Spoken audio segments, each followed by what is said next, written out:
नमस्कार विद्यार्थियों, आज हम आज़ाद हिंद फौज के बारे में पढ़ेंगे। भारतीय राजनीति में 1942 से 1945 तक का समय निष्क्रियता राजनीति का समय था। इस दौरान देश के प्रमुख नेता जेल में बंद थे, सरकार युद्ध में व्यस्त थी, जनता को नेतृत्व प्रदान करने वाला कोई नहीं था। इस विद्रोह को सक्रिय स्वरूप सुभाष चंद्र बोस ने दिया। सुभाष चंद्र बोस भारतीय स्वतंत्रता संग्राम और गांधी युग के एक महान नेता थे। इनका जन्म 23 जनवरी 1897 को कटक उड़ीसा में हुआ। वे आईसीएस की परीक्षा में सफल हुए, परंतु देश प्रेम की भावना से प्रेरित होकर और अंग्रेजी प्रजातीय विभेद की नीति से परेशान होकर उन्होंने अंग्रेजी नौकरी छोड़ दी। अब वे देश सेवा के कार्य में लग गए। देश बंधु चित्तरंजन दास के प्रभाव में आकर वे कांग्रेस की तरफ आकर्षित हुए। धीरे धीरे वे कांग्रेस के अंदर एक प्रभावशाली नेता बन गए। बोस और जवाहरलाल नेहरू कांग्रेस के वामपंथी दल का प्रतिनिधित्व करते थे। आज सुभाष चंद्र बोस ने स्वराज दल के गठन और इसके प्रचार में महत्वपूर्ण भूमिका निभाई। गांधी इरविन समझौते और नेहरू रिपोर्ट से वे अप्रसन्न थे।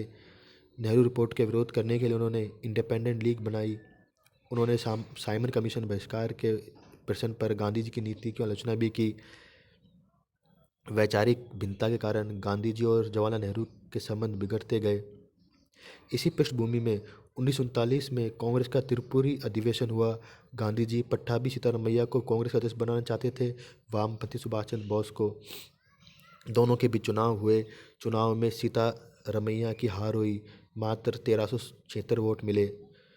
गांधी जी और कांग्रेस का दक्षिणपंथी मोर्चा इस हार से बुरी तरह घबरा गया। उससे अपने नेतृत्व के लिए संकट स्पष्ट नजर आने लगा। गांधी जी ने तो यहाँ से कह दिया कि सुभाष के प्रतिनिधि की हार मेरी हार है। कांग्रेस वर्किंग कमेटी के 15 सदस्यों में से जवाहरलाल नेहरू समेत 12 सदस्यों ने त्यागपत्र दे दिए। दक्षिणापंथी और वामपंथी सुभाष चंद्र बोस के बीच मतभेद इतना अधिक बढ़ गया कि कांग्रेस के पुनर्विभाजन का खतरा पैदा हो गया। इस घटना को बचाने के लिए सुभाष चंद्र बोस ने 13 अप्रैल 1939 को अध्यक्ष पद से इस्तीफा दे दिया। अब डॉक्टर राजेंद्र प्रसाद कांग्रेस के अध्यक्ष बने। सुभाष चंद्र बोस ने कांग्रेस के अंदर ही फॉरवर्ड ब्लॉक की स्थापना की। कांग्रेस ने 3 वर्षों के लिए किसी भी पद पर बने रहने से रोक दिया और बंगाल कांग्रेस कमेटी के अध्यक्ष पद से हटा दिया। 2 जुलाई 1940 को सुभाष चंद्र बोस को रक्षा कानून के अंतर्गत कलकत्ता में गिरफ्तार कर लिया गया। सुभाष चंद्र बोस को कलकत्ता की प्रेसिडेंसी जेल के में बंद कर दिया गया। उन्होंने जेल में ही अनशन कर दिया। उनकी बिगड़ती स्थिति को देखते हुए उन्हें जेल से रिहा कर कलकत्ता में उनके मकान में नज़रबंद कर दिया गया। 17 जनवरी 1941 को पुलिस को धोखा देकर वह वेश परिवर्तित करके कलकत्ता एवं भारत से बाहर निकल गए। वे पेशावर होते हुए काबुल गए और वहां से रूस होते हुए बर्लिन पहुंचे।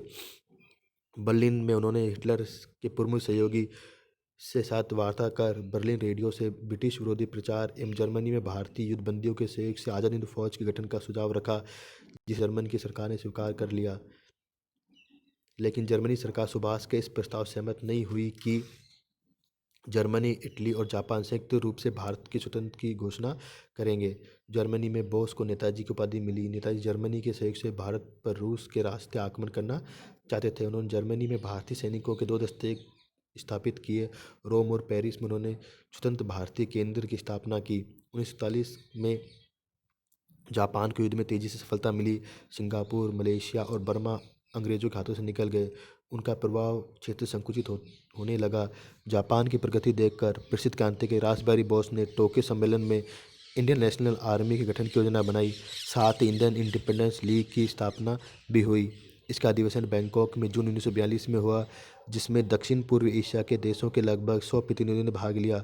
सम्मेलन रास बिहारी बोस की अध्यक्षता में हुआ। सम्मेलन ने सुभाष चंद्र बोस को पूर्वी एशिया का आने का निमंत्रण दिया। सुभाष चंद्र बोस ने इस प्रस्ताव को स्वीकार कर लिया क्योंकि जापान में अनेक युद्धबंदी भारतीय सैनिक थे। उनकी सहायता से अंग्रेजों के विरुद्ध सशस्त्र विद्रोह और युद्ध चलाया जा सकता था। इसी बीच मलाया में अंग्रेजी सेना हार गई। एक भारतीय सैनिक अधिकारी कप्तान मोहन सिंह के नेतृत्व में, जिन्होंने मलाया में हार के पश्चात आत्मसमर्पण कर दिया था। इंडियन नेशनल आर्मी का गठन रास बिहारी बोस के प्रयासों से हुआ। सिंगापुर के पतन के बाद 40,000 भारतीय युद्धबंदी बने। इन सबों को आज़ाद हिंद फौज में शामिल करने की योजना बनी। 1 सितंबर 1942 को औपचारिक रूप से फौज का गठन हुआ और मोहन सिंह इसके प्रधान सेनापति बने। सुभाष चंद्र बोस 13 जून 1943 को टोक्यो पहुंचे और जापान के प्रधानमंत्री ताजो ने सुभाष चंद्र बोस का स्वागत किया। 4 जुलाई 1943 को रासबिहारी बोस ने पूर्वी एशिया के भारतीय स्वतंत्रता आंदोलन का जिम्मा सुभाष चंद्र बोस को सौंप दिया। नेताजी ने फौज और लीग का उत्तरदायित्व संभाला। उन्होंने स्वतंत्र भारत की अस्थायी सरकार बनाने और फौज लेकर बाहर जाने की घोषणा की। उन्होंने दिल्ली चलो का नारा दिया। उन्होंने भारतवासियों को कहा कि तुम मुझे खून दो, मैं तुम्हें आज़ादी दूंगा। 23 अक्टूबर 1943 को सिंगापुर में स्वतंत्र भारत की अस्थायी सरकार की स्थापना की। सरकार के उद्देश्यों को स्पष्ट करते हुए उन्होंने कहा कि अस्थायी सरकार का काम होगा वह संघर्ष करना और चलाना जो भारत की भूमि से अंग्रेजों उनके दोस्तों को निकाल कर बाहर करें, और हम भारत की स्वतंत्रता के लिए अपने झंडे के गर्द इकट्ठे हों और आक्रमण करने के लिए भारतीय जनता का आह्वान करें। अस्थायी सरकार ने हिंदुस्तानी को राष्ट्रभाषा, जय हिंद को अभिवादन और कांग्रेस के तिरंगे झंडे को राष्ट्रीय ध्वज और रविंद्रनाथ टैगोर की कविता जनगण मन अधिनायक जय है भारत भाग्य विधाता को राष्ट्रीय गान के रूप में स्वीकार किया। सुभाष चंद्र बोस जापानी सहयोग से भारत पर आक्रमण करने की योजना बनाने लगे। उन्होंने ब्रिटेन और अमेरिका के खिलाफ युद्ध की घोषणा कर दी। जापान, अंडमान और निकोबार टापू अस्थायी सरकार को सौंप दिए। बोस ने इनका नाम बदलकर शहीद और स्वराज कर दिया और वहाँ प्रशासन अपने हाथों में ले लिया। शहनवाज खां के सेनापतित्व में फौज भारतीय बर्मा सीमा पर मित्र राष्ट्रों की सेना से युद्ध करने के लिए भेजी गई। मई 1944 को रात्रि में फौज ने कॉक्स बाजार के निकट मादोक नामक भारी चौकी पर कब्जा कर लिया। राष्ट्रीय तिरंगा फहराया और राष्ट्रीय गीत गाया गया। कोहिमा पर भी फौज ने तिरंगा झंडा फहराया। इसी बीच मई 1944 को युद्ध में जापान की स्थिति खराब होती जा रही थी। बर्मा से जापान का वापस हटना पड़ा। अंग्रेजों ने जापानियों के ही साथ आज़ादी फौज के सैनिक और अधिकारियों पर अत्याचार करना आरंभ कर दिया। अनेक सैनिक मारे गए, कितने ही शहीद हो गए, कितने ही गिरफ्तार हुए। बदलती परिस्थिति में जापानी सरकार फौज का पूरा सहयोग नहीं दे पाई, अतः भारतीय विजय का उनका सपना अधूरा रह गया। सुभाष चंद्र बोस को भी रंगून छोड़ना पड़ा। टोक्यो जाते समय विमान हादसे में उनका देहांत 18 अगस्त 1945 को हो गया। विश्व में युद्ध में जापान की पराजय और युद्ध की समाप्ति के पश्चात सरकार ने आज़ाद हिंद फौज के अधिकारियों पर मुकदमा चलाने का निश्चय किया। नवंबर 1945 में दिल्ली के लाल किले में कर्नल शहनवाज, कप्तान ढिल्लों और लेफ्टिनेंट सहगल पर मुकदमा चलाया गया। सारे देश में सरकार के इस कार्य की तीखी आलोचना हुई। उन्होंने सजा दिए जाने के विरोध में जन प्रदर्शन हुए, जुलूस हुए।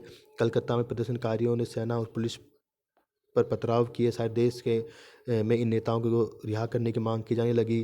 कांग्रेस सुभाष चंद्र बोस की विरोधी थी, सरकारी कार्रवाई का विरोध कर रही थी। कांग्रेस की तरफ से भोलाभाई देसाई, तेज बहादुर सप्रू और कैलाश नाथ कटाजू, जवाहरलाल नेहरू इत्यादि सेना के इन अधिकारियों के मुकदमे की पैरवी की। यद्यपि मुस्लिम लीग ने इस मामले में निरपेक्षता की नीति अपनाई, परंतु आसफ अली जैसे अनेक मुसलमान नेता भी इनकी रिहाई की मांग करते रहे। इन जबरदस्त आंदोलन और प्रदर्शनों के कारण सरकार ने दोषी साबित होने पर भी इन सभी अधिकारियों को रिहा कर दिया। यह भारतीयों की बहुत बड़ी विजय थी। यद्यपि सुभाष चंद्र बोस और उनकी फौज अपने उद्देश्यों में सफल नहीं हो सकी, फिर भी बोस और आज़ाद हिंद फौज ने भारत में उन राष्ट्रवादियों की हताश भावनाओं को ढाढ़स बढ़ाया जो निराश और असहायता से ग्रस्त हो चुके थे। उन्होंने सेना के जवान और भारतीय जनता के हर वर्ग के सामने साहस और देशभक्ति की ऐसी मिसाल रखी जो प्रेरणा देने वाली थी और मर्यादाओं से जुड़ने वाली थी। धन्यवाद।